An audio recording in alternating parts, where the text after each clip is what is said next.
Então, encerrada a primeira discussão. Em primeira discussão, projeto de lei número 46/2024, contido no processo número 63/2024, de autoria do Poder Executivo, que inclui a festa campeira do CTG Porteira da Amizade no calendário oficial de eventos do município de Caxias do Sul. Relator é o vereador Adriano Bressan. Com a palavra o relator para a leitura do parecer. Parecer número 156/2024. Parecer é favorável ao projeto de lei número 46/2024, contido no processo número 63/2024. Recebe-se da Comissão de Educação, Ciência, Tecnologia, Inovação, Cultura, Desporto e Lazer o projeto de lei acima ementado de autoria do Poder Executivo Municipal, que inclui a festa campeira do CTG Porteira da Amizade no calendário oficial de eventos do município de Caxias do Sul.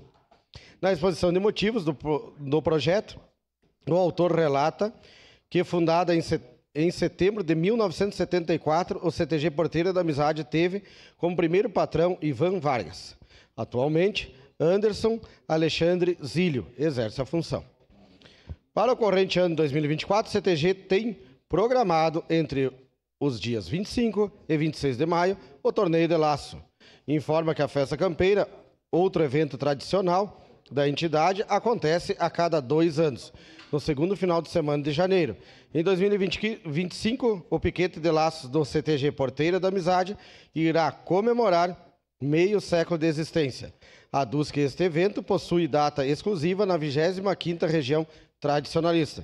Por fim, diante do exposto e tendo em vista o parecer pela constitucionalidade da Comissão de Constituição, Justiça e Legislação, a CCJL desta Casa, esta Comissão de Educação, Ciência, Tecnologia, Inovação, Cultura, Desporto e Lazer, por seus integrantes, manifesta-se favorável ao presente projeto de lei em apreciação.